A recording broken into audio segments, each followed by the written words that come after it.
Let's start at the beginning with you. I know you're a singer-songwriter, you're a musician, you're a producer yourself, but how would you describe your sound as an artist? Um, I think it's sort of a mix between folk with pop influences. I love, as a producer, I love hybrid production. So where you have like organic instruments with like samples and electronics. So that's kind of I love the organic vibe, but then electronic drums or that kind of stuff. I grew up listening to all more organic music, and then as a producer, I'm doing fully programmed. So this is like my personal project is the thing of where everything sort of comes together. Speaking of your musical influences, who are some of them that touched you early on when you were a child? Well, I've always been a huge fan of Paul Simon, so that was a big one. Joni Mitchell, um, but I also loved Santana. I listened to all my parents' old records, so it was all like old stuff. And then as a teenager, I was like so into punk music, Offspring, Novax, Nirvana. Um, I also loved the Backstreet Boys. I mean, it's kind of weird. It's all over the place.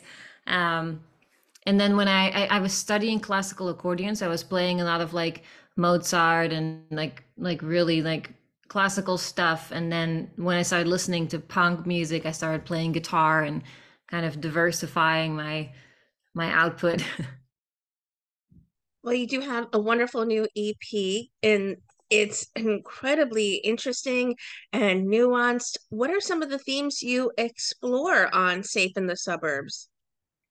um, it's kind of it was my COVID project. So we moved. I was super pregnant, and we moved to the suburbs. And it was so weird because I've never lived in the suburbs in Europe. There's not really suburbs.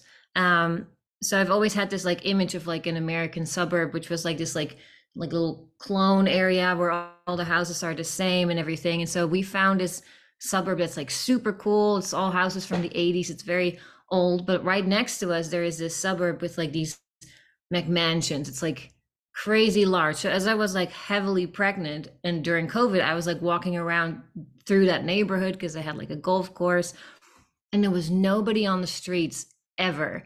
And it was like walking through like the most beautiful ghost town where it's like gorgeous, but there's no person. So as I was walking, I was writing these songs. Just the first one was Save in the Suburbs, just like imagining what this neighborhood would be like and what happens inside of these houses. Um, so it's sort of like partly my story woven with the idea, what would it be like if I grew up here, and what would it be like if this was would have been my life, you know? With the title single out now, what kind of fan response have you been receiving to it so far? Very diverse. Like people comment on my voice a lot, which is nice, but also the production, which is you know, my favorite thing is just production quality, or like how it's sort of like airy or ethereal, and some people compare it to like film music. Um, yeah, I feel like I I love when I get responses from people where they say it really like gets to them. You know, it's like it really makes it hits a personal nerve, or it like pulls on a heartstring, and that's the part where I love that the most. I'm sure that way they make a personal connection to it and it feels, they're really enjoying and really resonating with the music you make. I'm sure that's when you feel the most proud. Yeah.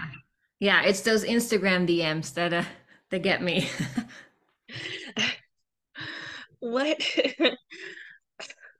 when you're recording these songs, is there something in particular that you have as a music producer for yourself? Like when it comes to the songwriting aspect, I should ask, do you need to come up with the beat or do you tend to find lyrics and then as a producer you find the perfect music to accompany it?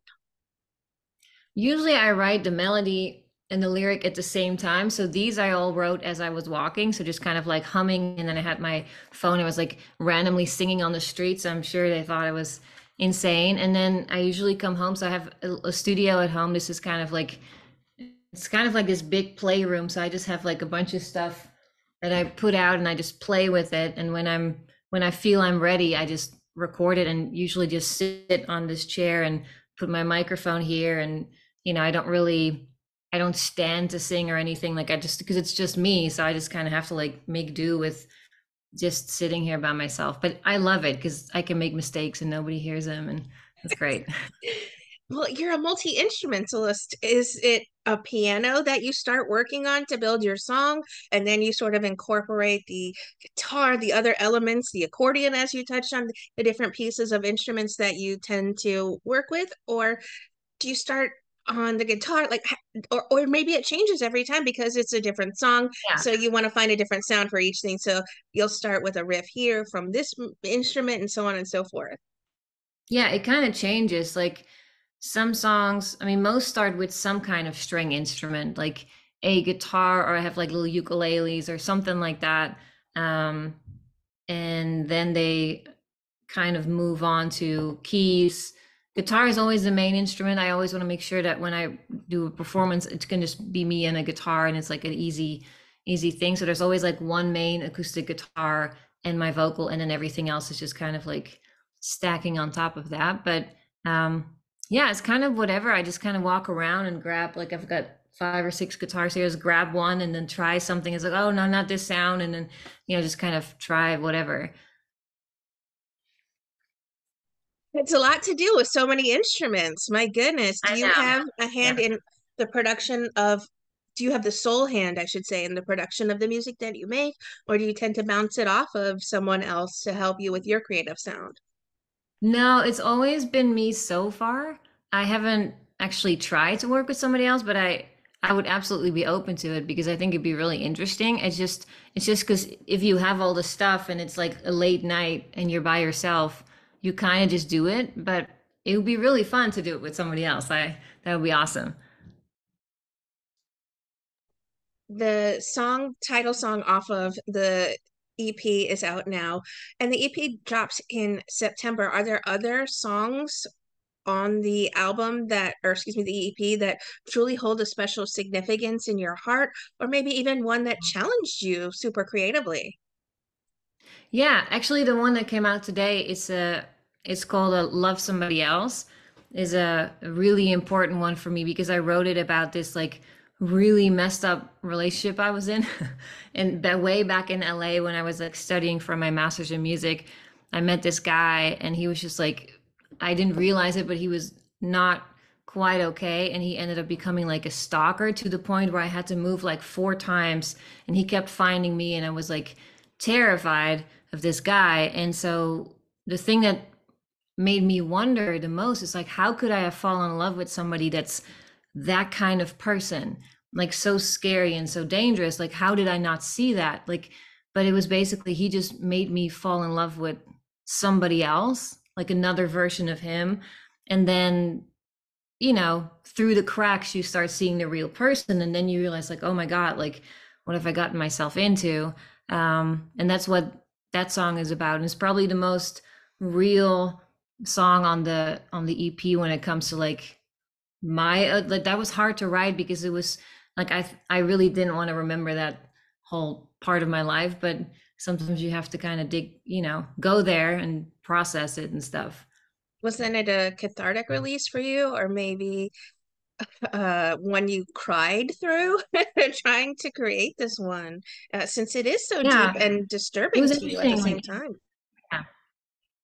The ride was I wrote it with 2 really good friends of mine on Zoom, so we were all in a different location, which was helpful, and so I could like tell my story and make it sort of like, you know, uh, I could also remove myself from it in a way. Um, it was really cathartic when I started to put the music on it, like when you start putting the sounds to it, and it really becomes really warm, and it just becomes you. It just felt like such a like letting go moment. So that song, I'm just proud of having done that and like finishing it and it being out into the world now. When you are recording this beautiful EP, what do you hope lingers with listeners who explore it themselves? Um, I'm hoping it's so part of it is the stories because I love the storytelling aspect. So I'm hoping that they relate to the stories. Um, and also hoping that they find a little piece of themselves in each, story. There's like one story is like the third person watcher, and then there's a very strong, empowering story, and there's sort of like a weakness story. And I am hoping that people can find something of themselves in there and want to keep going back and listen, like whenever they need a piece of their story, that they can just go back and listen to one of the songs. With the EP, will there be a tour coming or maybe some live performances? Yes, I'm planning a couple live performances. I'm touring in Europe in November. I'm going for 2 weeks. I'm doing like a theater tour. And then in the States, I'm trying to put a couple of like little shows together, just me and a guitar, just simple and intimate. So yeah, I'm definitely working on it. Are you eager or looking forward to playing a particular song off the EP live? Um, I think it depends on the audience. There's this thing like I never make a set list because I always like want to see what the audience is like. And then depending on the response I get, I try to go to another song or like try something else. So I think the thing I'm most excited about is to see which song gets what kind of response. Um, like I like the randomness of that. Like I love all the songs, I love playing them all, but I think that's going to be my favorite part, just kind of see which one sticks. You've collaborated with a number of incredible artists who make music. Is there someone you would absolutely have as a dream collaboration for you one day? Joni Mitchell. Nice. She's Joni still Mitchell. making music. She's still making I music, mean, yes. I would love to work with Charlie Puth. That would definitely be like a dream. On John Bellion, those would be like dream collaborators. But I mean, Paul Simon, if he co-writes, I don't think he does, but that would be a huge dream. Um, I mean, there's so many amazing, Noah Kahan, all those awesome people. I love them all. I'm manifesting it out there for you because Yes. those were some beautiful artists that I think your voice would meld so nicely with. Thank you. Well, what would you like to say to everyone who are fans and supporters of the incredibly beautiful music that you continue to make and have on this wonderful EP? Um, just thank you for listening, and I love hearing what it does to you. I love hearing how it how what it makes you think of or your story. So I love messages. Like please send me messages. I'll always reply.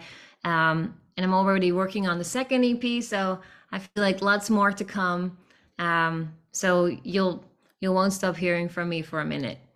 Okay, so there's still room for those collaborations to find their way on Yes, this yes. on this forthcoming Noah EP. Kahan, come on. Yes.